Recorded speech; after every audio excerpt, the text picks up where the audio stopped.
Bonjour, bonjour à tous. On a un petit souci de caméra, alors vous ne me voyez pas, mais vous allez voir les slides et d'ici quelques minutes, on devrait pouvoir remettre les images. Ravi de vous avoir aujourd'hui pour ce nouveau sujet. Le webinaire, le sujet, c'est très simple. Souvent, j'ai des freelances qui me demandent, ah oui, non, non, je ne veux pas créer ma société, c'est beaucoup trop compliqué, etc. Si c'est la partie administrative qui les rebute, je leur conseille d'aller vers le portage salarial. Vous avez le webinaire de la semaine dernière d'Abigaël qui est très pertinent là-dessus, qui brise justement les idées reçues sur le portage salarial. Mais si ce n'est pas le côté administratif, mais c'est simplement c'est trop compliqué, je ne sais pas comment faire, ou encore ça coûte cher de créer une société, eh ben, c'est le thème du webinaire du jour. Le but, c'est de vous expliquer que ce n'est pas vrai. Ce n'est pas long, cela ne coûte pas cher et ce n'est pas du tout si compliqué que vous pouvez le penser. Je vais vous donner les étapes concrètes une à une, et je vais prendre à chaque fois comme exemple un exemple très concret qui est le mien, hein, Bibi, quand j'ai créé Réseau.tech en 2020, et je vais vous prendre des exemples aussi de freelances que j'ai accompagnés qui ont créé leur propre société. Voilà le sujet du jour. Vous avez dans la conversation, vous pouvez poser des questions en direct. On a Maïs et Rémi qui sont derrière et qui y répondront. Enfin, pardon, et qui me les transmettront, et moi j'y répondrai.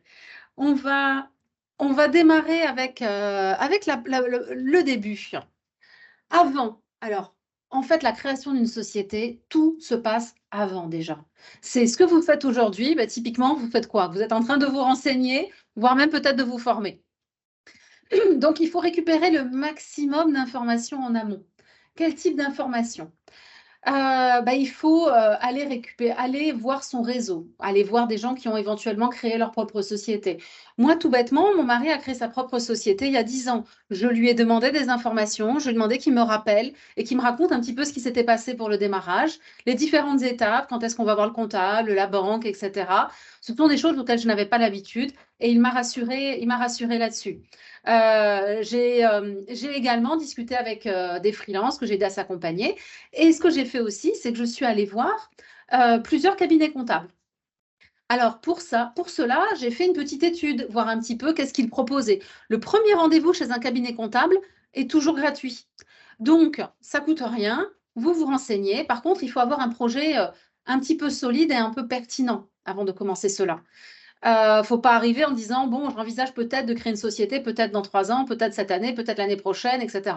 Vous arrivez avec votre idée construite. Vous essayez surtout de voir quels sont les avantages du cabinet comptable. Est-ce qu'ils ont, par exemple, des outils à vous proposer pour aller vous simplifier la gestion? Quel type d'interaction ils vous proposent? Est-ce qu'ils sont à proximité? On n'a plus les slides. Est-ce qu'ils sont à proximité? Est-ce que vous pouvez les voir? Ou est-ce qu'ils sont disponibles facilement en visio, etc. Globalement, il y a 2 types de cabinets comptables que vous allez trouver. Vous avez les cabinets comptables, où j'allais dire très classiques. Par exemple, la société de mon mari, c'est une société, c'est un magasin. Donc, on a un cabinet comptable. Tous les mois, ils amènent leur reçu au cabinet comptable de version papier. Ils doivent bien accrocher le ticket de carte bleue, etc. Et après, vous avez des cabinets comptables, j'allais dire, un petit peu plus modernes. Comme par exemple, nous, on travaille avec Number, mais il y a aussi, j'ai vu Penny Lane, il y en a d'autres, qui sont des cabinets comptables spécialisés dans l'accompagnement des indépendants. Ils sont peut-être un petit peu plus agiles et surtout, ils vous proposent de vous passer. Attention, la caméra est revenue, ouais, super. Normalement, vous allez pouvoir voir mon image d'ici quelques minutes. Et ce cabinet comptable va vous proposer peut-être des visios pour pouvoir interagir plus régulièrement et plus facilement. Regardez aussi, ces cabinets comptables peuvent vous accompagner sur les bulletins de paye, etc., sur le niveau pôle social. Ensuite, la banque. Alors ça, c'est un point important. Parce qu'en fait, on se dit, bon, comme quand vous avez 18 ans, vous allez ouvrir votre compte en banque, ce n'est pas une difficulté. Eh bien, ouvrir un compte pro, c'est moins évident que ça. Bien sûr, vous avez toutes les néobanques qui existent. Qui ont d'ailleurs une communication très orientée vers les freelances, vers les solo-entrepreneurs, qui vous disent, vous allez voir, tout est facile avec nous, etc. Moi, je vous dis juste, faites attention aux néobanques. Personnellement, je n'ai pas choisi les néobanques. Pourquoi? Parce que je me suis renseignée. Les néobanques ne peuvent pas faire de virement à l'étranger ou ne peuvent pas faire de virement à l'étranger. Dans notre activité en tant que cabinet de recrutement et agence de freelancing, moi j'ai des clients aux États-Unis et au Canada et en Irlande. Donc j'ai des fournisseurs aussi qui sont dans ces pays-là. Donc moi j'ai besoin de pouvoir payer à l'étranger et être payé de l'étranger, d'avoir des frais de transaction plutôt corrects. Nous, on a quand même un assez gros volume de transactions. Donc regardez bien aussi que le volume de transactions que vous avez est compatible. Ensuite, pour les banques, il y a évidemment tout le système des banques traditionnelles. Alors j'ai choisi une banque traditionnelle d'ailleurs. Banque traditionnelle, BNP, Crédit Mutuel, caisse d'épargne, etc. Là, ce que je vous invite à aller voir, c'est évidemment, vous allez aller voir la partie pro de la banque, donc un conseiller professionnel. Ce conseiller professionnel, il ne va pas gérer que vous, hein, il va gérer une certaine centaine de sociétés, voire plus. Donc ça, c'est important à en tenir compte, la facilité de prise de rendez-vous, le fait qu'ils acceptent de créer le compte, etc. Quelles sont les garanties effectivement qu'ils peuvent vous demander? Vous pouvez aussi voir, par exemple, moi j'ai choisi une banque très traditionnelle comme le Crédit Mutuel. Pourquoi? Parce qu'en fait, mon mari avait sa société là et mon beau-père aussi. Donc tout simplement, j'ai été un petit peu parrainée, si vous voulez. Donc ça a rassuré aussi le banquier. Ok, j'ai un projet entrepreneurial, mais j'ai des parrains qui vont m'accompagner aussi en tant que jeune entrepreneuse dans ce projet, ça les a rassurés. Sinon, je connais quelqu'un d'autre qui est également dans une banque traditionnelle, mais après passer par une néobanque et avoir prouvé sur un an d'exercice sa pertinence, le chiffre d'affaires qu'il générait, etc. Vous avez aussi des banques qui sont spécialisées, qui ont des filiales ou qui ont des agences, des conseillers spécialisés dans la création d'entreprises. Ceux-là aussi seront beaucoup plus à même de vous conseiller, de vous proposer un compte. Donc, on se renseigne, on prend le maximum d'informations. Ce que je veux dire, c'est que ce n'est pas le choix de quelqu'un d'autre qui est le bon pour vous. Simplement, il faut que vous ayez les infos et que vous vous en rendiez compte. Des fois, vous allez vous dire, vous allez vous faire une montagne de quelque chose qui est très simple. Donc déjà, regardez bien l'offre qu'ils proposent, combien ils vont coûter et ce que ça fait. Ensuite, on va parler un petit peu plus loin des statuts. Mais je prends un exemple sur les statuts. Pourquoi j'ai choisi mon comptable? Parce que le comptable que j'ai choisi, ils ont un service juridique et ils me proposaient de m'accompagner sur les statuts de manière gratuite. Donc les 1500, 2000 euros que vous pouvez payer à des comptables classiques ou encore un petit peu plus à un avocat pour qu'il vous fasse les statuts, je n'avais pas besoin de les payer. J'ai un associé. Bon, cet associé, c'est quelqu'un de ma famille qui m'a donné de l'argent pour démarrer. OK. Mais si j'avais un associé qui était, par exemple, un ancien collègue à moi ou quelque chose comme ça, il aurait peut-être fallu conclure un pacte d'associés. Dans ce cas-là, j'aurais dû prendre un avocat pour le faire. Encore une fois, ça se rajouter dans la case renseignement. Prenez le maximum de renseignements. Essayez au moins d'avoir toutes les infos. Quels sont les avocats qui peuvent vous accompagner? Est-ce qu'il vous faut un pacte d'associés? Quel est le type de statut? Si vous êtes quelque chose de simple. Quelle est l'évolution potentielle? Si vous savez que votre entreprise, dans quelques années, vous êtes peut-être freelance, mais dans quelques années, elle aura des employés, etc., prenez un cabinet comptable qui pourra vous accompagner avec pertinence sur l'aspect pôle social et sur l'aspect bulletin de paye. Donc, prenez les infos, regardez ce qu'ils proposent, renseignez-vous. Moi, ça a été assez rapide parce que comme j'étais depuis plusieurs années déjà dans l'installation de freelance, les renseignements, je les avais accumulés avec les années. Par contre, ce que j'ai fait, c'est qu'à partir du moment où j'ai décidé de créer mon entreprise, je l'ai dit sur les réseaux. J'ai annoncé, je n'ai même pas dit ce que j'allais faire. J'ai même pas dit pourquoi. J'ai juste dit que je me lançais dans la création d'entreprise. Les gens m'ont contacté et m'ont proposé de dialoguer. J'ai fait Madame Oui. J'ai accepté toutes les propositions qui m'étaient faites de rencontres, de réseaux. Je suis aussi allée dans des réseaux business. Parce que pareil, le premier rendez-vous, il est toujours gratuit, la première réunion est toujours gratuite, pour aller rencontrer du monde et surtout pour faire quoi au final? Pour me rassurer, pour avoir les billes et me dire, OK, j'ai plein d'infos, même si je n'ai pas encore tout creusé jusqu'au bout, ça c'est un peu mon côté ingénieur, hein, je suis rassurée parce que je sais à qui je peux aller demander. Voilà. Quand je me suis démarrée aussi, moi, j'allais avoir l'accompagnement de Pôle emploi. Et donc, je suis allée prendre les renseignements. Je vous redis du juste pour ceux qui sont concernés. On ne crée pas sa société avant d'être inscrit à Pôle emploi. Moi, j'avais eu un licenciement pour refus de mobilité. Et enfin, c'était un licenciement économique déguisé. Ils fermaient l'agence pour laquelle je travaillais. Nous avons tous été licenciés. Et vous pouvez avoir aussi une rupture conventionnelle qui fait que vous allez être éligible à des allocations Pôle emploi. Vous ne levez pas le crayon, vous ne créez pas la société tant que vous n'avez pas inscrit à Pôle emploi. Et vous allez ensuite bien réfléchir à cet accompagnement, comment toucher Pôle emploi, etc. Le comptable peut vous y aider.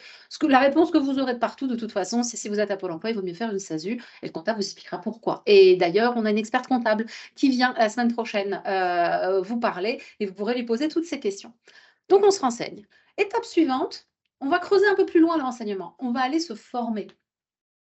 C'est-à-dire, c'est bien de prendre des renseignements, c'est bien de dialoguer, tiens, comment toi t'as fait, etc. Et de faire le fameux premier rendez-vous. Mais je suis allée, moi, carrément, me former à la création d'entreprise. Alors, vous allez voir qu'il y a énormément de choses et que tout est quasiment gratuit. C'est un peu, on parle beaucoup de la Startup Nation. Ce que j'ai fait d'ailleurs, je suis allée aussi à des webinaires ou enfin, à l'époque, c'était avant le Covid, je suis allée à des réunions en présentiel autour de la création de start-up. Que vous soyez freelance ou une start-up, la problématique de création d'une société, c'est la même. Et en tout cas, vous aurez des informations sur l'environnement start-up, ça peut être intéressant. Ça peut même vous donner des contacts pour vos futures missions. Donc, à l'époque, le modèle webinaire n'existait pas beaucoup. Il y avait des modèles after work. Et je suis allée sur le site de la CCI, donc la Chambre de commerce et d'industrie, à laquelle j'allais être ensuite affiliée. Et la CCI met à disposition plein de formations. Ce ne sont pas forcément eux qui les dispensent, hein, mais en fait, ils vous disent où est-ce qu'elles sont. Donc, moi, j'ai vu donc, à Toulouse, il y avait plusieurs formations. J'en ai choisi une, j'y suis allée. Et en fait, comme j'étais déjà inscrite à Pôle emploi, eh ben, ils ont pris mon numéro Pôle emploi et la formation, qui a duré une journée complète, était entièrement gratuite. Voilà. C'était une formation très intéressante. Je vous en parlerai tout à l'heure de ce que j'ai fait à l'occasion de cette formation. Ça m'a aidé à mettre des choses en place et à me rassurer encore une fois pour me lancer, pour me dire oui, ok, j'ai bien les billes en place. Vous avez aussi évidemment la BPI, la Banque publique d'investissement, qui propose beaucoup d'outils de formation à destination des gens qui ont créé leur société. Par exemple, ils ont des choses sur la communication, le marketing, sur la gestion aussi, la gestion comptable d'une société. Et même si vous n'avez pas encore créé, vous y êtes accessible et c'est encore une fois entièrement gratuit. Donc l'objectif, c'est aller chercher ces formations. Certaines formations, par contre, vont être payantes. J'ai pris aussi des formations payantes. J'ai fait attention qu'elles soient finançables par mon CPF et j'ai financé ça avec le CPF. Je suis allée à une formation, à un bootcamp de 3 jours dans comment on appelle ça, dans un incubateur de start-up. Alors moi, je n'allais pas faire une start-up. J'allais faire un métier vieux comme le monde, cabinet de recrutement et quand même agence de freelancing, c'est un petit peu moins courant. Mais je suis allée voir, qu'est-ce que j'ai vu? Des gens qui étaient en train d'avoir les mêmes questions que moi. Ils étaient en train d'aller créer leur société, de penser à leur modèle, de penser à leur positionnement. Même si vous vous lancez dans une activité en tant qu'indépendant, vous allez voir, ça va vous nourrir et ça va vous créer des contacts. Moi, aujourd'hui, j'ai des clients et des candidats qui viennent de ce bootcamp et qui viennent de ce réseau en fait, que je me suis créé. On a passé 3 jours à réfléchir ensemble. Et ensuite, j'ai beaucoup aimé la vision complètement différente de la création d'une société style startup, où là, on va viser une certaine scalabilité, où on va pouvoir un peu aussi cramer de l'argent un peu au début. C'est une façon différente de voir les choses.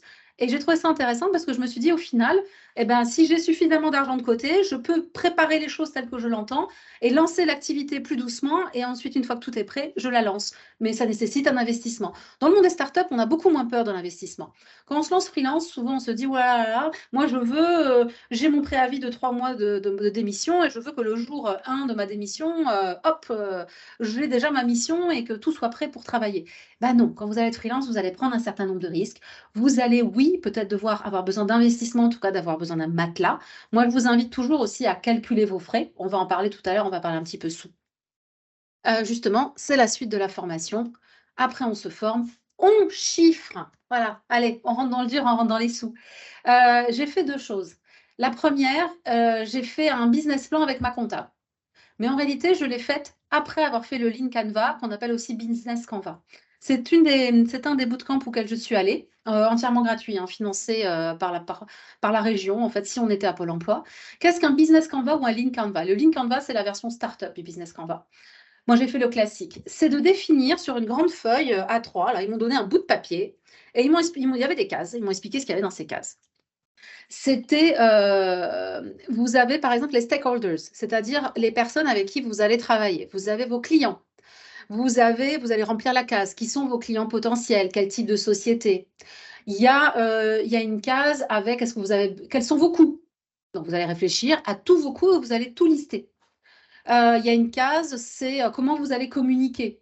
Est-ce que vous allez, quels sont les canaux aussi de marketing ou de communication que vous allez utiliser avec vos clients et avec votre marché? Est-ce que vous allez avoir besoin de fournisseurs? Comment vous allez fixer votre prix? Voilà. Et ce qui était très intéressant, c'est qu'en fait, on se pose toutes ces questions. Et moi, j'ai su y répondre très rapidement. Très rapidement, j'avais le cabinet de recrutement, j'avais la vision. Et là, ils m'ont beaucoup rassurée. Ils m'ont dit, mais en fait, si tu as ça et tu as déjà ta vision au niveau de ton Canva business, tu es prête à passer à l'étape suivante, qui est le business plan. C'est-à-dire, tu vas venir faire des hypothèses sur les sous que tu vas engranger, les sous que tu vas sortir. Vous pouvez faire d'ailleurs un business plan pire cas et un business plan meilleur cas. Moi, je vous invite à en faire un assez réaliste et un peu pire cas, surtout pour pouvoir évaluer vos besoins d'investissement, vos besoins, les fameux BFR, le besoin en fonds de roulement, le besoin d'argent dont vous pouvez avoir besoin. Quand vous êtes freelance, c'est très simple, c'est à peu près combien de mois d'intercontrat vous envisagez peut-être d'avoir dans l'année. Si vous ne démarrez pas une mission tout de suite, s'il y a une mission qui s'arrête, sous combien de temps vous pensez que vous pouvez retrouver une mission? Quelles sont les concessions que vous seriez prêt à faire sur votre TJM pour retrouver une mission plus rapidement, pour limiter l'intercontrat, si par exemple vous avez provisionné qu'un mois d'intercontrat sur l'année? Voilà. Encore une fois, c'est pas parce que vous êtes freelance ou vous vous dites tiens, je suis consultant société de service, quand je vais être freelance, c'est la même chose. Je vais trouver des missions et je vais passer d'une mission à l'autre. Vous n'avez pas l'activité commerciale que fait l'ESN à côté de vous. Vous allez devoir vous-même faire cette activité commerciale qui aura un coût, qui va prendre du coût à la fois financier, mais aussi du temps.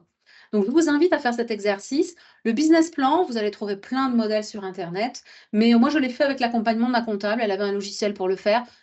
Franchement, on s'en fait un monde, c'est extrêmement simple. Ces outils-là, le business Canva et le business plan peuvent vous être utiles aussi si vous voulez rentrer dans une banque traditionnelle pour rassurer le banquier en disant voilà, j'ai fait mon business plan, j'ai fait mon business Canva. Dans mon business plan, vous voyez qu'au pire, j'ai un mois d'intercontrat et il va me falloir donc du coup un tapis de temps. J'en sais rien, par exemple, un mois, il faudra un tapis de 5 000 euros. Vous dites, bah, écoutez, je vais faire un capital social de 1 000 euros et mettre déjà 4 000 euros en compte courant de la société. Et comme ça, vous êtes assuré que si jamais j'ai un souci, je tiendrai toujours le coup. Voilà, vous allez rassurer, vous allez avoir une véritable position de chef d'entreprise. Encore une fois, toutes ces étapes-là, c'est pour vous amener quoi? C'est pour vous amener de la tête d'un salarié à la tête d'un chef d'entreprise.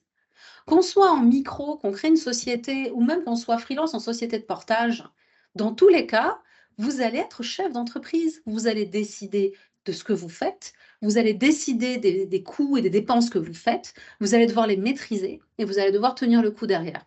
On a souvent tendance à un petit peu agglomérer à la fois ses finances personnelles et les finances de l'entreprise en disant, bon, bah, si j'ai de l'intercontrat, la société ne me paiera pas et je me débrouillerai. Et à titre personnel, c'est pas le bon état d'esprit. Votre société doit être capable d'assurer les arrières et vous devez vivre de votre société. C'est l'objectif que vous devez vous fixer. Vos finances ne sont pas celles de votre société. Vous pouvez mettre de l'argent, par exemple, en compte courant de la société qui peut aussi être rémunéré.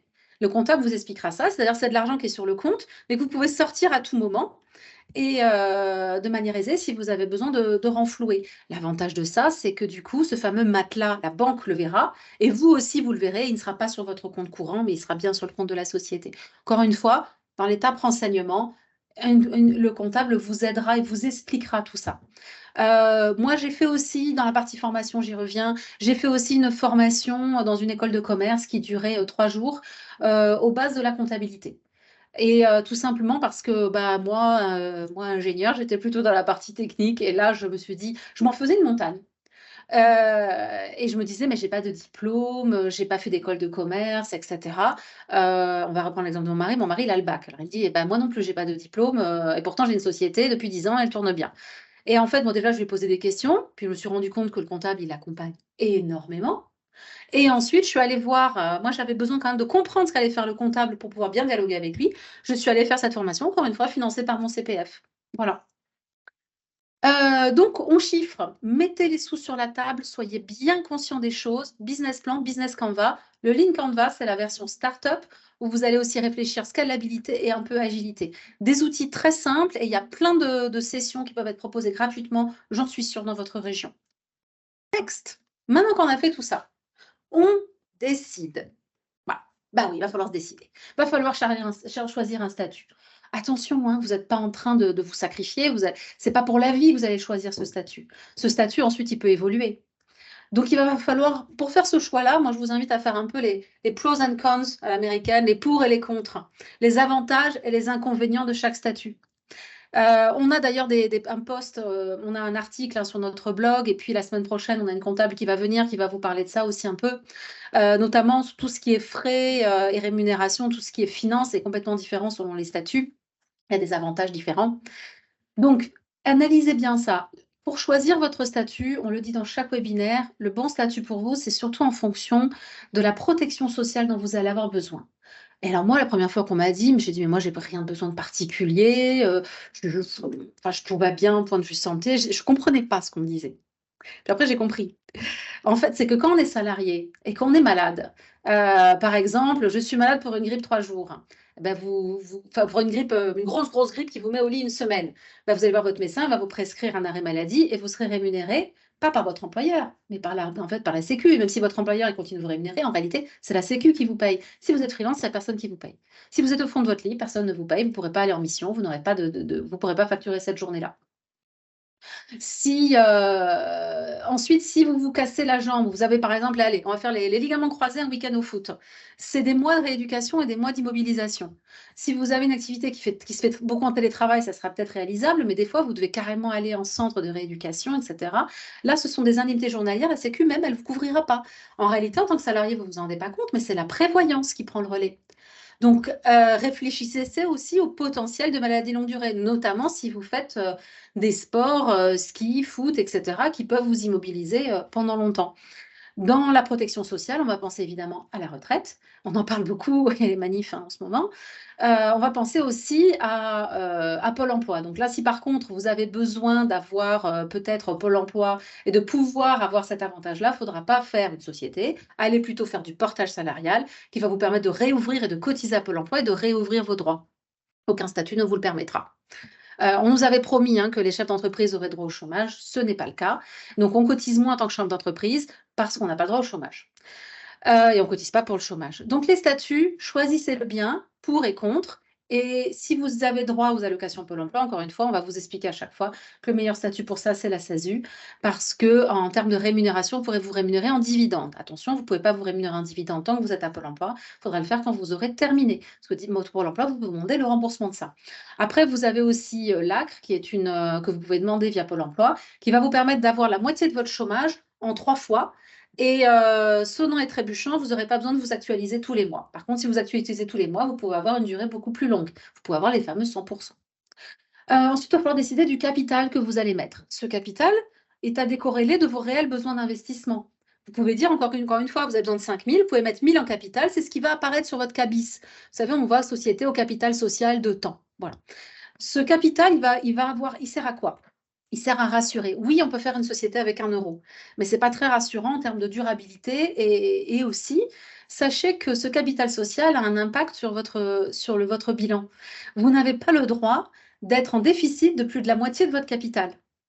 Donc, si votre capital est de 1 000 euros, vous n'avez pas le droit à plus de 500 euros de déficit. Donc, concrètement, vous n'avez pas le droit que votre société soit en déficit, hein. Sinon, vous êtes inscrit au greffe et vous êtes mis sous surveillance. Donc, regardez quel est l'impact de ça. Vous n'avez pas forcément besoin non plus de 10 000 euros en tant que freelance. Donc, réfléchissez-y. Moi, j'ai créé une société qui avait pour but ensuite d'embaucher des salariés à cabinet recrutement. Donc, capital social aujourd'hui de 10 000 euros. Et aujourd'hui, nous l'avons augmenté parce qu'on avait besoin de rassurer aussi des grands groupes dans leur capacité de travailler avec nous. Donc ça, encore une fois, c'est une stratégie. Je ne l'ai pas marqué là dans le On décide, il y a les associés. Normalement, si vous êtes freelance, vous n'avez pas d'associés. Vous allez faire une SASU, c'est-à-dire une SAS unipersonnelle, ou une EURL, c'est-à-dire comme une SARL, mais unipersonnelle. Par contre, certains peuvent vouloir prendre des associés. J'ai un conseil à vous donner. Si vous vous lancez comme freelance, ne prenez pas d'associés. Parce que c'est absurde. Parce que vous n'allez jamais contribuer à la même hauteur dans la société. Si votre associé, il est à 50%, et que c'est vous qui faites tout le boulot, ou s'il a 30%, pourquoi il aurait 30% des dividendes alors qu'il ne vous apporte rien? J'ai vu des gens qui s'associaient parce que c'est quelqu'un qui avait déjà créé une entreprise et qu'ils allaient être rassurés. Ne vous inquiétez pas, votre comptable va tout gérer, va vous poser toutes les questions et a l'habitude de faire ça. Vous allez en fait donner de l'argent à quelqu'un d'autre. Si vous avez par contre envie de travailler, on va prendre un exemple, vous êtes freelance, front, en dev web, front, et vous travaillez souvent avec un freelance en dev web, back. Voilà, à vous deux, hop, ça fait du full stack et vous pouvez faire des offres un peu plus packagées.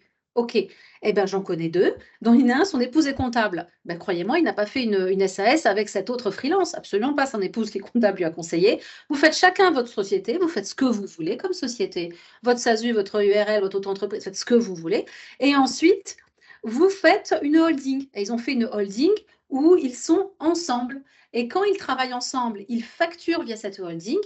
Et l'argent ensuite est redispatché. La holding, ça ne sert qu'à faire transiter des fonds. Et ça va renvoyer les fonds dans chacune des entités. Donc, s'il y en a un qui a contribué au projet à 70%, 70% de l'argent ira dans sa société, 30% ira chez l'autre. Et au moins, c'est clair. Donc, réfléchissez bien au statut, l'association, le capital. Choisissez maintenant. C'est l'heure de se décider.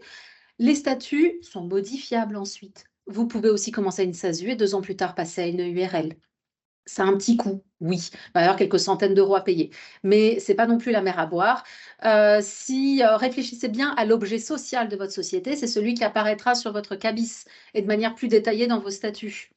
Réfléchissez à votre code NAF APE. Je prends un exemple. L'autre jour, j'ai quelqu'un qui est freelance qui m'a donné, qui voulait travailler avec une société qu'il possède. C'est une société qui fait de l'import-export de produits.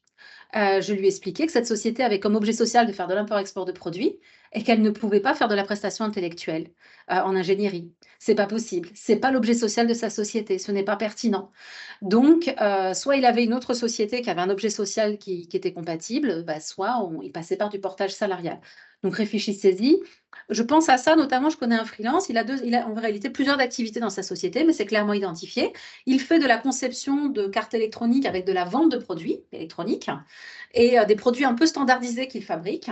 Et il fait aussi de la prestation intellectuelle, de la vraie mission chez les clients. C'est clairement marqué dans ses statuts qu'il a les 2 activités. Aucun problème pour faire de la prestation intellectuelle, puisque c'est marqué qu'il peut faire les 2 dans les statuts, et c'est prévu dès le départ. Voilà. Et maintenant, oui, il va falloir choisir votre comptable, choisir votre banque, et ensuite, on va agir, on va passer à l'étape suivante. On agit. Comment avoir son premier cabis? Là, je vais donner simplement les étapes dans le temps. C'est tout bête. La première étape, maintenant que vous avez choisi tout ça, il va falloir écrire ces statuts. Donc, vous allez prendre de l'aide d'un avocat ou de votre comptable pour écrire les statuts. Vous allez vous poser plein de questions, notamment si vous avez un associé. Si vous avez un associé, vous pouvez aussi faire un pacte d'associés. Encore une fois, je vais prendre l'exemple plus simple du freelancing sans associé. Les statuts. Une fois que ces statuts sont bons, vous prenez rendez-vous à la banque. À la banque, vous allez amener réellement l'argent. Cette banque peut être complètement différente de votre banque personnelle. Donc, il va falloir amener un chèque pour faire le dépôt du capital social. Si vous avez des associés, ces associés doivent être présents en même temps que vous pour vous déposer en même temps le capital social. Donc là, vous allez à la banque, vous déposez les 1 000 euros. Parfois, la banque va vous demander également de voir les statuts, parce qu'elle a créé une société, elle va vouloir les voir. Elle va les voir, elle va les regarder, et elle va vous demander de les signer devant eux. Donc, vous signez les statuts, vous déposez l'argent. Ils ne vous ont toujours pas ouvert de compte en banque. Ils ont simplement fait un compte provisoire, un compte où on dépose les capitaux. Et la banque vous émet alors le sésame, qui est l'attestation de dépôt de capital social. Cette attestation, vous la ramenez à votre comptable. Votre comptable vous fait signer vous fait re-signer les statuts ou prend les statuts que vous avez signés chez le banquier. Si le comptable il est digitalisé, il va vous proposer de le signer en ligne. Donc, vous allez signer les statuts, vous allez signer évidemment la convention avec votre comptable, la convention d'honoraires. Vous allez donc lui donner cette attestation de dépôt de capital. Et eux, une fois qu'ils ont tout ça, hop, ils font le dossier pour l'envoyer au greffe, pour déclarer votre société et en faire la publicité. Donc, il y a une publicité obligatoire qui doit être faite qui coûte une quarantaine d'euros. Donc, quand des gens me disent que créer une société, ça coûte 2 000, ce qui coûte, c'est les statuts, c'est donc du conseil sur les statuts. Si votre comptable vous l'offre, tant mieux. Moi, j'en connais un qui le fait. Et donc, même, ils m'ont avancé, les fameux 40 euros d'inscription au greffe, de publicité au greffe, ils me les ont avancés. Vous avez la publicité et le dossier au greffe. Ils me les ont avancés. Je ne les ai payés que quand la société a été réellement créée. Et donc, une fois qu'ils ont fait tout ça, c'est assez rapide, hein. Ça prend une grosse semaine. Une grosse semaine après, mon comptable l'a eu même avant moi. Ils m'ont envoyé mon premier cabis papier, le bon vieux cabis papier. Et là, vous allez commencer à recevoir du courrier à votre siège social. Ah oui, on n'en a pas parlé. Dans les choix que vous devez faire, vous devez aussi décider où est-ce que vous mettez votre siège social. Si vous le mettez chez vous, ou si vous le mettez chez vos parents, ou si vous le mettez dans un endroit où il y a une domiciliation. Il y a par exemple des adresses prestigieuses à Toulouse, à Paris, etc., qui font de la domiciliation d'entreprise. Ça coûte entre 19 et 49 euros par mois. Et vous pourrez avoir votre adresse et recevoir votre courrier là. Et ils vous le renverront. C'est pour simplement dissocier un peu votre vie privée de votre vie personnelle, de votre vie professionnelle. Dites-vous bien que si votre siège social de votre société est à votre domicile, tout le monde verra où vous habitez. Ce sera marqué partout. À partir du moment où vous enverrez votre cabis, vous enverrez aussi votre lieu d'habitation. c'est à vous de voir. Par contre, si votre siège social est dans le lieu où vous habitez, vous allez pouvoir passer des frais liés à la domiciliation de la société dans votre siège social. Voilà, donc ça aussi, le comptable sera là pour vous l'expliquer. Donc rassurez-vous encore une fois, je ne sais pas si vous avez vu, hein, entre la banque et le comptable et les avocats, etc., vous allez avoir les renseignements et les accompagnements de professionnels. Moi, je vous invite à ne pas écrire vos statuts toute seule. C'est un métier de faire ça et c'est surtout pour vous protéger qu'il faut bien le faire. Et bon, on reprend l'exemple. On a notre premier cabis qui arrive. Youpi, hurrah. Là, vous allez à la banque avec votre premier cabis. Et là, la banque vous ouvre le transfert, le capital social sur un vrai compte en banque, vous remet votre chéquier, votre carte bleue et votre premier RIB. Cabis, RIB, c'est fait. Vous avez créé votre société. Moi, ça m'a pris, le petit circuit que je vous ai dit, ça m'a pris 3 semaines. Entre le moment où j'ai eu les statuts en main, je suis allée déposer le capital social, j'ai donné les documents à la comptable, elle a fait la demande au greffe et j'ai reçu le cabis et je suis allée à la banque avoir le RIB, 3 semaines. Quand on me dit c'est long de créer une société, je dis non. Quand on me dit que c'est cher, je dis non aussi. C'est pour ça que le titre du webinaire, c'était « C'est pas si compliqué que ça ». Qu'est-ce que j'ai à dire sur la durée? La durée, c'est surtout tout le travail amont que vous avez fait pour réfléchir à tout ça. C'est ça qui prend le plus de temps. C'est le temps de vous lancer. Par contre, ce qu'il faut bien se dire, c'est qu'une société, à partir du moment où elle est lancée, elle va, commencer à coûter de l'argent. Une société qui ramène 0 de chiffre d'affaires coûte de l'argent. Elle va vous coûter déjà les honoraires de votre comptable et si vous avez un outil de gestion ou un outil pour faire les factures, vous allez devoir commencer à payer et cetera. Vous allez commencer à avoir des frais. Donc soyez conscient des frais fixes de la société que vous allez avoir, même si elle ne gagne pas d'argent. Réfléchissez à ça, notamment pour la date de lancement. Des fois, j'ai des freelances qui me disent: «Ah mais je veux lancer la société tout de suite parce que je veux acheter, un PC», ou alors ils sont dans l'électronique, ils veulent aussi acheter un banc, un oscilloscope et cetera. Or, dès qu'ils créent la société, elle commence à leur coûter de l'argent. Moi, je leur dis: «Non», parce qu'en fait, vous avez le droit de rebasculer sur la société des frais que vous avez faits avant sa création. C'est très étonnant. Je ne le savais pas non plus, moi, quand j'ai créé, hein. On me l'a dit. La comptable m'a dit: «Bon, maintenant que ta société est créée, on a ton CABIS, on a ton RIB. Qu'est-ce que tu as en fais comme dépenses qui ont accompagné cette création?» Et bien là, vous voyez, si jamais vous avez acheté une formation qui était vraiment nécessaire, mais qui n'était pas, par exemple, couverte par votre CPF, vous allez pouvoir la passer en frais sur votre société. Si, vous avez fait, moi j'avais acheté un PC, donc j'ai pu la passer. J'avais acheté PC, imprimante, vous savez la chaise de bureau, enfin voilà, de quoi équiper votre bureau. Si vous avez fait ces frais-là en amont, vous allez pouvoir les passer. Ils vont passer des frais pendant 3 mois avant la création de la société et si vous avez des gros investissements matériels lourds, j'en sais rien, vous avez besoin d'une grosse imprimante 3D qui coûte une fortune, on peut aller jusqu'à 6 mois avant la création de la société. Alors vous allez me dire: «Oui, mais ça m'est égal, ces frais-là, je les ai déjà dépensés, je les ai faits à titre personnel». Oui, mais en fait, c'est de l'argent que vous allez pouvoir récupérer sans payer de charges. Donc vous avez acheté un PC, on va prendre, vous avez équipé votre bureau avec l'imprimante, tout ça, vous en avez pour 5 000 €. Ces 5 000 €, vous allez pouvoir les mettre sur la société et quand la société va commencer à gagner de l'argent, si vous êtes freelance à 500 € jour fois 20 jours, vous allez gagner 10 000 €. Ces 5 000 € de frais, vous avez donné les factures, vous allez pouvoir vous rembourser. Donc vous allez pouvoir à un moment donné, vous payer, vous n'êtes pas obligé de faire 5 000 d'un coup, mais vous allez par exemple pouvoir payer 1 500, 1 500, 1 500. C'est tout bête, mais si vous êtes à Pôle emploi, ça met du beurre dans les épinards, parce que quand même quand on touche les allocations, on n'a pas son salaire, complet habituel. Ça peut aussi repousser le fait de vous payer en tant que de vous rémunérer réellement. Donc ce sont bien des frais que vous avez faits pour votre société. Encore une fois, commencez à penser différemment. Vous allez me dire: «Ah ouais, mais ces frais-là, il y a absolument pas marqué, vous savez, le nom de la société, son siège social». C'est normal. C'est normal et c'est pas un problème. Ce sont des frais que vous avez faits en avance pour avancer sur la société et que vous allez vous rembourser. Donc encore une fois, pensez chef d'entreprise, société, désolidarisez votre argent de celui de la société. Cet argent-là que vous avez mis sur la table pour vous accompagner sur votre projet, vous allez pouvoir le récupérer et c'est normal. Et quand vous sortez 5 000 € de votre, vous voulez vous payer 5 000 € de salaire sur votre société, avec les charges, etc., ça va vous coûter presque 9 000. Si vous passez, par exemple, si vous êtes en SASU, vous vous rémunérez avec un bulletin de paye. Si vous êtes en URL, ça vous coûtera moins, mais vous avez beaucoup moins de protection sociale. Mais si vous voulez vous rémunérer 5 000 via des frais, ça sera 5 000. Enfin, si 5 000 via des frais, la société n'aura déboursé que 5 000. Donc entre 5 000 et 9 000, il y a quand même un monde. Et c'est justement le sujet du webinaire de la semaine prochaine avec une comptable qui va venir nous parler de ça. Dans 2 semaines, pardon, c'est dans 2 semaines, il faut attendre. Vous allez recevoir de toute façon le lien pour vous inscrire. Les frais vont vous permettre d'optimiser et les charges en fait qui courent sur votre société. Elle va parler optimisation de frais et optimisation fiscale. Parce que créer une société et désolidariser ce que vous gagnez de ce que gagne la société, concrètement, c'est la plupart du temps, c'est beaucoup plus intéressant. Moi, je vois beaucoup de gens qui me disent: «Ah la micro, c'est facile et cetera à gérer». OK, on va parler justement de la gestion et on va regarder quelle est la gestion. C'est justement la slide suivante. J'anticipe. Voilà l'après. Bon, maintenant qu'on a nos sociétés, non, pas celle-ci, j'en parlerai après. Voilà, on va gérer. Vous allez gérer. Concrètement, qu'est-ce que vous allez devoir faire? Vous allez devoir, garder de côté tous les tickets. OK. Si et les associer à tout ce qui sort de votre compte en banque. Souvent, les comptables maintenant proposent des outils ou alors sinon vous pouvez les acheter. Vous pouvez acheter un logiciel qui permet de faire ce qu'on appelle le rapprochement comptable. C'est-à-dire qu'une ligne de transaction qui passe sur votre compte en banque doit automatiquement avoir un justificatif. Voilà. Donc regardez votre compte en banque, par exemple personnel, et dites-vous bien que pour chaque ligne de votre compte en banque, chaque resto, chaque pharmacie, chaque truc, vous devez attacher le justificatif. C'est simplement ça la comptabilité. Ensuite, faire des écritures comptables, c'est le métier de votre comptable. Récupérer et analyser quel est le montant de la TVA, etc., c'est le métier de votre comptable. Faire la déclaration de TVA, c'est le métier de votre comptable. Faire votre bilan en fin d'année, c'est le métier de votre comptable et il va vous accompagner là-dessus.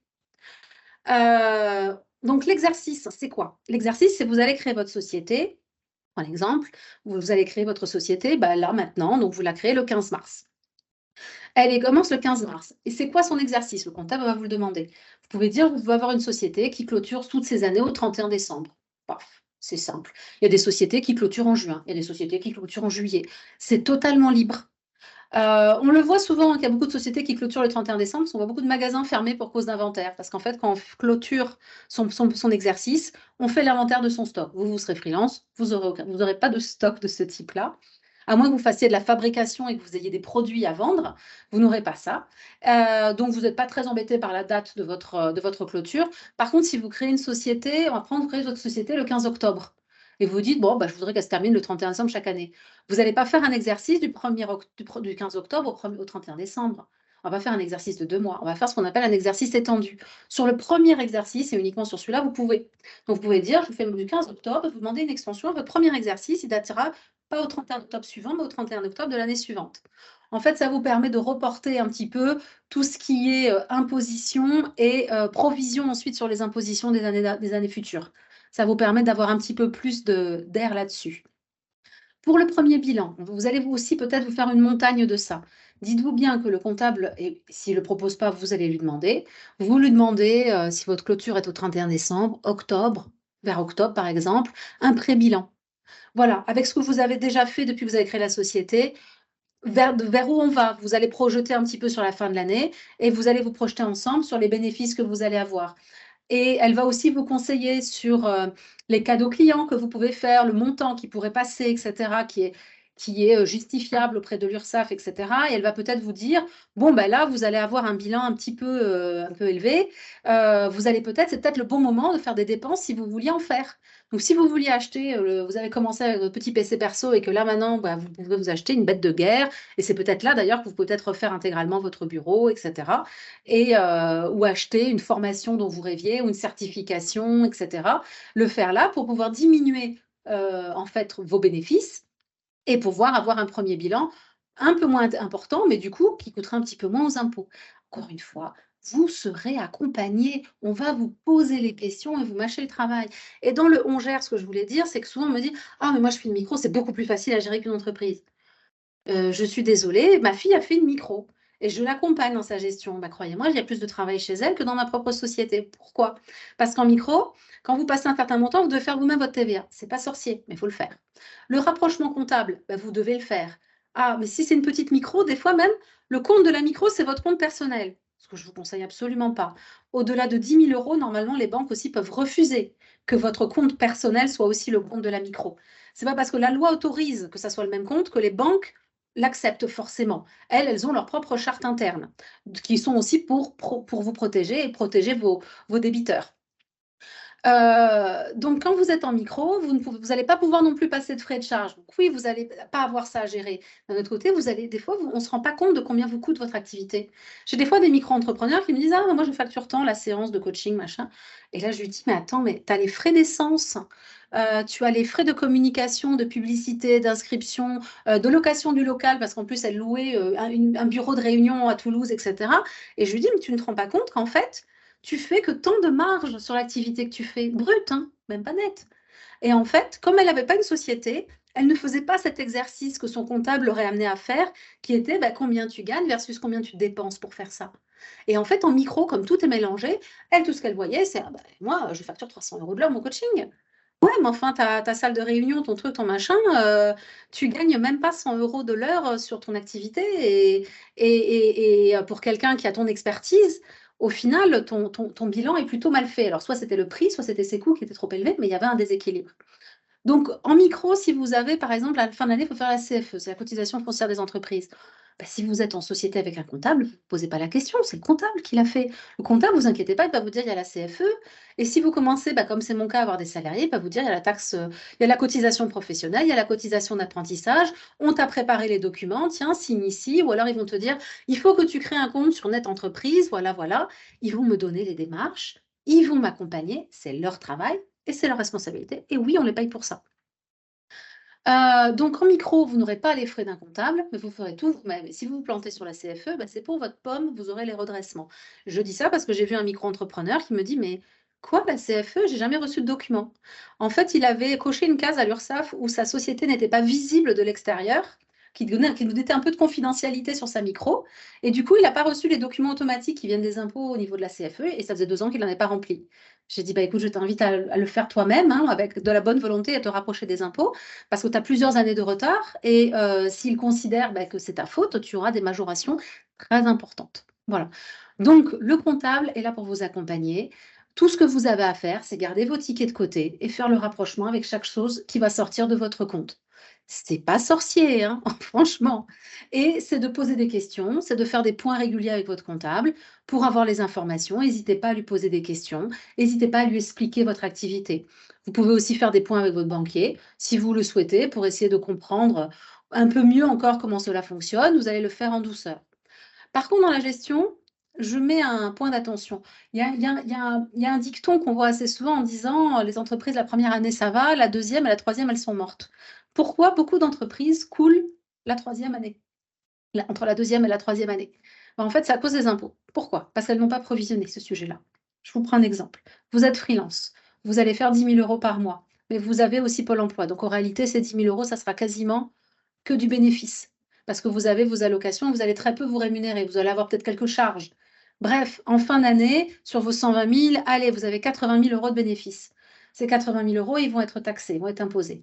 Donc il y a une première tranche à 15% et une deuxième à 30%. Bref, vous allez devoir payer, on va prendre un exemple, si vous avez fait 80 000, vous allez peut-être devoir avoir 18 000 € d'impôts. Ces 18 000 € d'impôts, vous n'y avez absolument pas pensé, hein. L'année suivante, vous recommencez votre activité et vous vous rémunérez bien là, cette fois-ci, bien comme il faut et tout ça, vous dépensez de l'argent, vous êtes sur la deuxième année. Sauf qu'au mois de mai, on va vous demander de payer ces 18 000. Ah mais je ne savais pas que j'allais devoir payer au mois de mai mes 18 000 € d'impôts. Et en plus, double effet qui se coule, on va vous demander également immédiatement de payer un quart de ces 18 000 tous les trimestres pour provisionner les impôts de l'année suivante. Donc, la première année, vous ne payez pas d'impôts. La deuxième année, vous allez commencer à payer et à provisionner l'année suivante. OK, un peu comme les impôts, comme ils fonctionnaient avant. Ce qui fait que la deuxième année, vous allez, pour le deuxième exercice, vous allez payer double les impôts. C'est de l'argent que vous devez, il y a pas de souci là-dessus. Simplement, si vous l'avez pas prévu en termes de trésorerie, certaines entreprises se retrouvent en grande difficulté. Des entreprises qui, les décideurs se payent pas la première année, ils investissent à fond et cetera. Tous les revenus, finalement, il y a une partie qui passe aussi en impôts. Le reste, ils réinvestissent eux. Ils réinvestissent, ils peuvent acheter des trucs, l'année suivante, ils se rémunèrent. La trésorerie baisse et là, quand le truc des impôts tombe, plus de la provision de la deuxième année, mais ils n'ont pas l'argent. Et ils ferment. Voilà. Donc pensez-y. Ça, c'est parfois, faut pas hésiter à demander aussi au comptable. Il y avait un truc assez intéressant, quelqu'un avait publié un calendrier fiscal. de toutes les échéances fiscales, TVA, URSSAF, CFE, enfin, de toutes les échéances comme ça que vous pouvez avoir durant l'année. C'était assez intéressant pour le voir. N'hésitez pas aussi à dialoguer quand vous faites les points avec le comptable, c'est de lui parler de ça. Je vois des gens aussi qui ne sont même pas au courant que la CFE existe. Et la CFE, bah, c'est si on est auto-entrepreneur, il faut bien en tenir compte. Pourquoi? Bah, parce qu'il y a en dessous d'une certaine somme, on n'en paye pas. Donc c'est tout bête. S'il y a 1 € près, vous êtes au-dessus du seuil, vous allez payer plein pot, alors que vous auriez payé 0. Bon, voilà, des fois, il y a un petit peu d'optimisation à faire. Donc cette optimisation, le comptable sera là pour répondre à vos questions, mais c'est à vous, encore une fois, vous êtes chef d'entreprise, c'est à vous de poser les questions, de demander. Moi, j'avais demandé un pré-bilan, on a refait un deuxième pré-bilan réajusté. Et ensuite, dès que le sujet des impôts, j'ai demandé à bien avoir une vision très claire de toutes mes échéances d'impôts et pouvoir le mettre dans un outil. Et j'ai un outil qui me permet de faire un prévisionnel de trésorerie. Vous êtes chef d'entreprise, oui, vous allez gérer votre trésorerie. Et non, ce n'est pas juste un compte, il y a de l'argent qui va rentrer et de l'argent qui va sortir, comme peut-être vous pouvez gérer peut-être votre compte personnel. Quand on gagne plus que ce qu'on dépense, on gère comme ça. Mais là, vous aurez une entreprise. Et non, vous ne pouvez pas gérer comme ça. Je vous invite à être vraiment responsable. Surtout quand vous allez voir votre banque et qui va vous parler BFR, besoin de fonds de roulement ou prévisionnel de trésorerie. Si vous dépensez toujours votre argent, par exemple, et vous n'en gardez pas de côté, si vous avez envie de prendre un mois de vacances au mois d'août, bah, vous allez devoir laisser de l'argent de côté sur la société et le provisionner pour pouvoir vous payer un salaire en août. Donc réfléchissez aux besoins de trésorerie de votre entreprise et réfléchissez aux besoins de vivre que vous avez et à votre façon de vivre. Et là, on va pouvoir revenir du coup sur la question avant. Donc, on gère, c'est pas si compliqué que ça non plus de gérer. C'est ça ma conclusion. On se fait aider. Alors, j'ai beaucoup de freelance qui se posent beaucoup de questions par rapport à Pôle emploi ou d'autres qui se posent beaucoup de questions sur, alors j'ai mis financement, sur les aides qu'on peut obtenir. On va pas se mentir, hein, si vous vous lancez freelance à votre compte, il n'y a pas beaucoup d'aides. Par exemple, il y a quelqu'un qui me disait: «Ah, si tu embauches», par exemple, nous, il y a une dizaine d'employés ici. Il y a des personnes qui ont une RQTH. Quelqu'un m'a dit: «Ah, ben c'est ouais, tu as des aides du coup». Non, il y a pas d'aide pour embaucher une personne qui a une RQTH. Il y a des aides si vous êtes une plus grosse entreprise. Il y a eu des aides pendant 6 mois à la période du Covid et cetera. Il y a en réalité très peu d'aides et c'est surtout que parfois, pour aller chercher une aide, il va falloir faire des dossiers comme ça pour l'obtenir. Donc réfléchissez bien entre le temps que vous allez dépenser à obtenir ces aides et le temps que vous allez dépenser à essayer d'obtenir des clients plutôt et à ramener de l'argent. Des fois, les montages compliqués ou les financements compliqués sont pas forcément si intéressants que ça. Par contre, si votre société elle a un besoin en trésorerie, on va prendre un exemple. Je connais quelqu'un, il a créé un magasin. Donc, pour faire un magasin, vous avez besoin de faire un showroom. Donc, vous avez besoin de commencer à acheter des produits que vous allez mettre dans ce showroom. Ou alors vous avez besoin de mettre des produits en rayon si vous préférez, si vous faites une épicerie. Du coup, va falloir aménager votre magasin, va falloir mettre les rayons et pour l'instant, vous aurez gagné 0.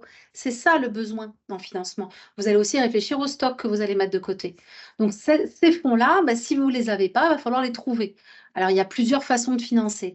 Il y a des, j'ai pas fait de webinaire, j'ai pas prévu de webinaire. Si vous en voulez un sur le sujet, il ne faut pas hésiter à me le dire, je peux faire venir des gens qui sont des professionnels du sujet. Le financement, déjà, il y a ce qu'on appelle la love money. La love money, bah, c'est l'argent que peut vous donner quelqu'un, vos parents, votre époux, votre épouse ou votre époux peut mettre de l'argent avec vous en compte courant de la société. Et vous, vous rembourserez au fur et à mesure sur les différentes années. Par exemple, si je connais quelqu'un, il a ouvert une épicerie, il y a eu bah, ses parents et ses grands-parents qui ont donné de l'argent. Cet argent était en compte courant, mais était toujours la propriété de ces personnes-là. Ça lui a permis d'avoir la trésorerie pour pouvoir travailler et il a remboursé un tiers de la somme pendant 3 ans. Un autre, il a fait plutôt 1/5 de la somme pendant 5 ans. Et c'est un crédit à taux quasiment nul. Vous devez juste rémunérer cet argent tant qu'il est laissé en compte avec un certain pourcentage. Voilà, donc ça leur fait un petit peu comme s'ils avaient mis ça sur un livret. Bon, par contre, si on vous donne de la love money, il faut bien être conscient que cet argent-là, ils peuvent le perdre. Si la société ne marche pas, si la société est en liquidation, cet argent-là ne sera pas remboursé. Voilà, l'argent qu'on donne à une entreprise a toujours un risque. Donc réfléchissez à ces besoins-là. Vous pouvez, cette love money ou alors aussi des prêts d'honneur. Vous pouvez avoir des prêts d'honneur de la part des régions.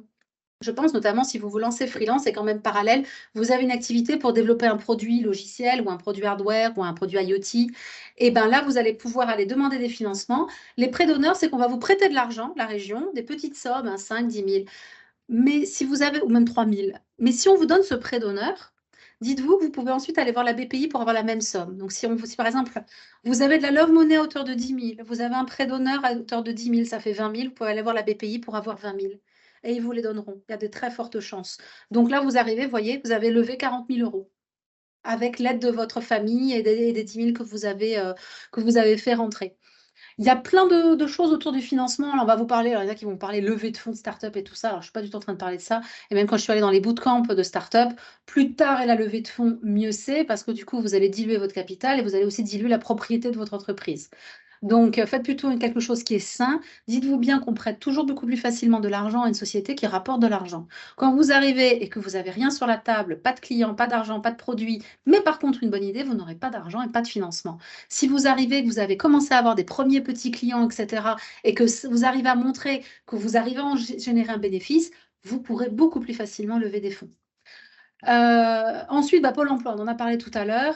Si vous avez, si vous êtes dans une situation, soit vous avez négocié une rupture conventionnelle, qui est le meilleur cas, soit vous avez subi un licenciement, peut-être complètement pas du tout anticipé, voilà, va falloir déjà vous relever de ça. Et une fois que vous serez inscrit à Pôle emploi, attention, pas une fois que vous touchez les allocations. Dès que vous êtes inscrit à Pôle emploi, que votre inscription est validée, même si vous avez une période de carence et que vous touchez peut-être que dans 3, 4, voire 7 mois vos allocations, vous pouvez commencer à créer la société. Donc, et là, vous allez devoir ensuite vous actualiser sur Pôle emploi. Encore une fois, il y a deux fonctionnements. Soit vous actualisez tous les mois et vous allez toucher vos allocations tous les mois, soit vous allez demander l'ACRE. Et là, il faudra faire des petites démarches qui ne sont pas très compliquées. Vos conseillers Pôle emploi et la page de Pôle emploi et au téléphone, ils sont très bien pour vous accompagner là-dessus. N'hésitez pas à appeler plusieurs fois quand même pour vérifier, avoir plus en son de cloche, on ne sait jamais. Mais vous allez pouvoir avoir donc 50% de vos allocations sous forme de 3 versements. Ça s'appelle donc l'ACRE, cette aide. Ou l'ARS, pardon, je confonds, excusez-moi. C'est l'ACRE qui vous permet d'avoir l'ARS. Donc, ce Pôle emploi, il faut réfléchir aussi parce que des fois, je connais des freelances qui veulent à tout prix avoir la rupture conventionnelle.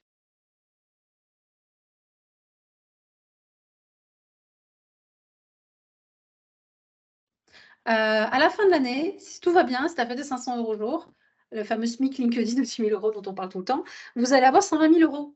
Tu te bats pour essayer d'avoir une RC depuis 3 mois, tu n'as toujours pas pu créer ta société, tu passes à côté de missions qui t'ont intéressé. Si tu avais démissionné, tu aurais déjà démarré et les 120 000 €, tu les auras tu aurais déjà commencé à en engranger une partie.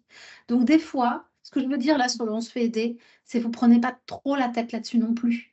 Se faire aider, chercher des aides, chercher des financements, chercher le montage de l'optimisation, c'est pas toujours la bonne solution. Travailler, gagner de l'argent, lancez-vous, allez dans le bain et les choses se dérouleront beaucoup plus facilement.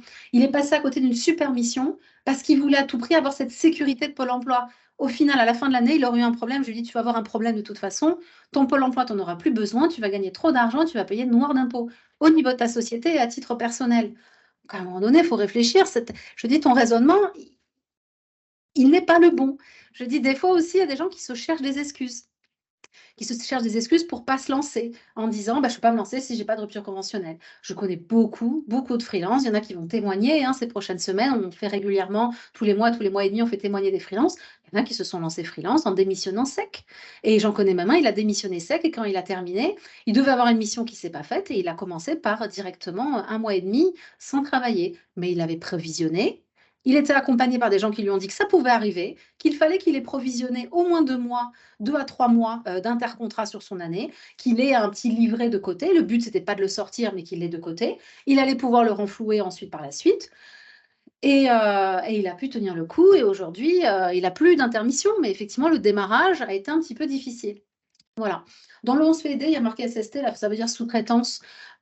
Si par exemple, vous vous dites qu'il faut à tout prix un site web et que si vous êtes développeur web, oui, bien sûr, vous allez faire vous-même votre site web.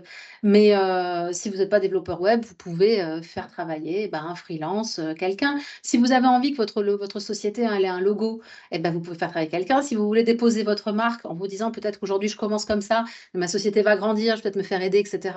Vous pouvez envisager aussi de prendre un freelance pour la sous-traitance, pour faire du conseil, du coaching aussi, pour faire votre page LinkedIn, pour vous aider à trouver des missions, faire du coaching là-dessus. Il y a Karim Bellamri qui a témoigné, qui est un mentor pour freelance, qui aide à trouver des missions et à se positionner. Et donc, en fait, ça, c'est des choses aussi, c'est des gens qui peuvent vous aider, après que vous avez créé votre société, à vous déployer, à grandir, à vous développer. Voilà. Est-ce qu'on a des questions peut-être? Non. Ma conclusion, je pense que vous l'avez compris, c'est pas du tout si compliqué que ça. Personnellement, cas réel. J'ai été licenciée le 9 décembre. J'ai lancé ma réflexion. Le 25 janvier, j'ai dit que je créais ma société. Et le 5 février, j'avais mon cabis. Voilà. Et ensuite, en octobre, j'avais ma première salariée qui m'accompagnait. Parce que moi, c'était mon choix. Moi, je ne voulais pas être freelance. Tout le monde m'a dit: «Ah, c'est bien, tu te lances freelance». Non, moi, je ne voulais pas me lancer freelance. Dans ma réflexion, je suis quelqu'un qui aime travailler en équipe. J'aime dialoguer, j'aime avoir des gens avec qui échanger des idées, j'aime aussi que des gens me challenge.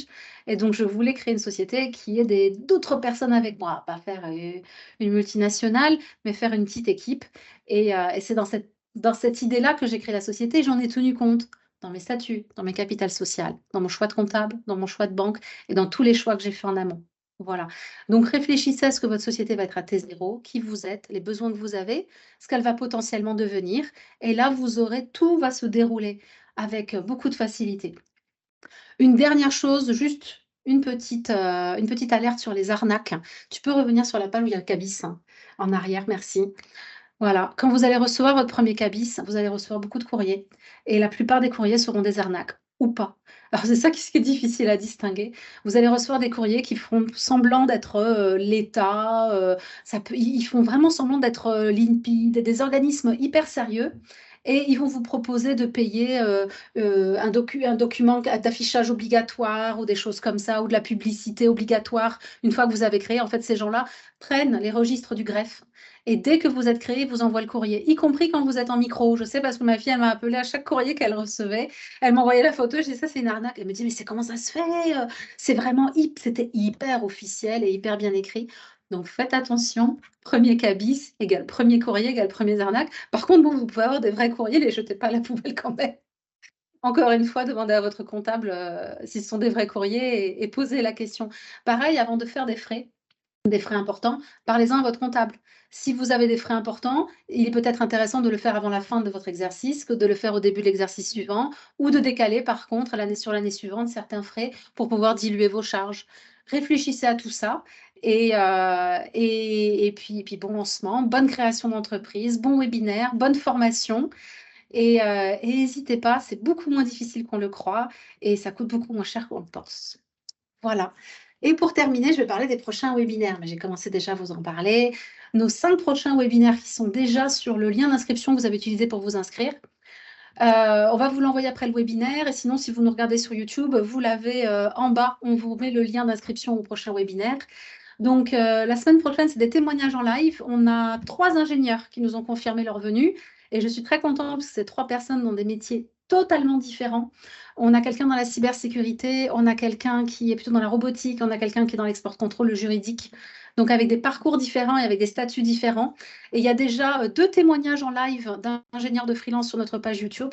Le 24 mars, c'est une comptable, une experte comptable, et c'est quelqu'un qui conseille les freelances, donc les solo-entrepreneurs. Donc, elle vous parlera des frais, qui est quand même l'optimisation maximum et l'intérêt pour lequel vous allez créer votre structure plutôt que de passer sur une autre type d'entreprise. Par exemple, en micro, bah, vous n'aurez pas de frais, donc vous ne pourrez pas avoir cette optimisation-là. Donc, elle va venir focaliser là-dessus. Mais si vous avez des questions spécifiques autour de la comptabilité, n'hésitez pas à les poser à ce moment-là. Le 7 avril, très original, on va parler de 2 façons originales de créer votre start-up. La première, moi, je vais dire, vous pouvez vous lancer freelance et je vais donner des témoignages de gens que je connais qui ont fait ça et ensuite vous préparer à créer votre start-up et votre produit.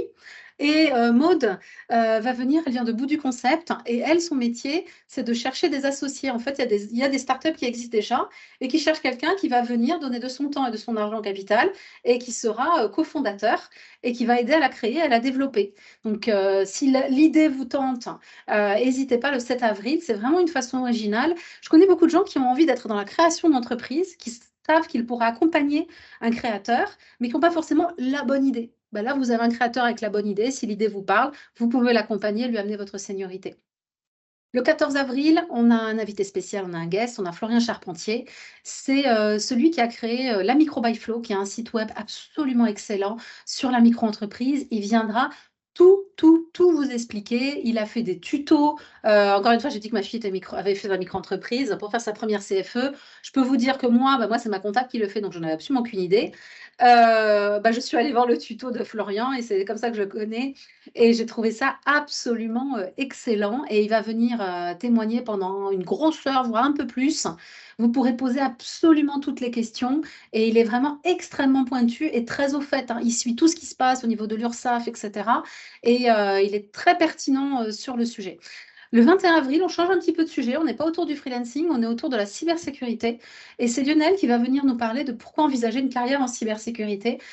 Là, je vous invite, si vous connaissez des jeunes ingénieurs ou des ingénieurs en formation qui n'ont pas forcément pensé à la cybersécurité. Vous savez qu'on peut être ingénieur en mécanique et devenir ensuite consultant en cybersécurité. Ou ingénieur en qualité et devenir consultant en cybersécurité. Il y a des passerelles, il y a des ponts communs.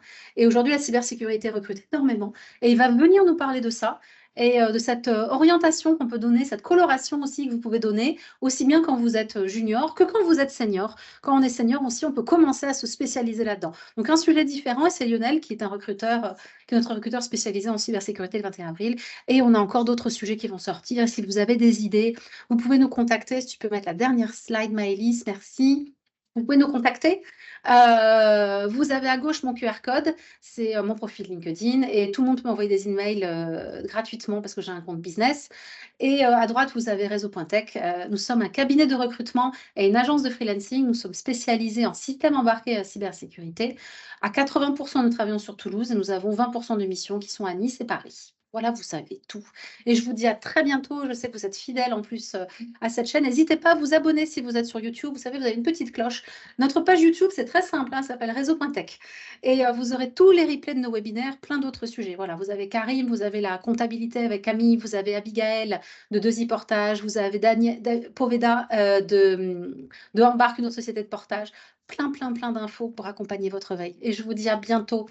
À la semaine prochaine.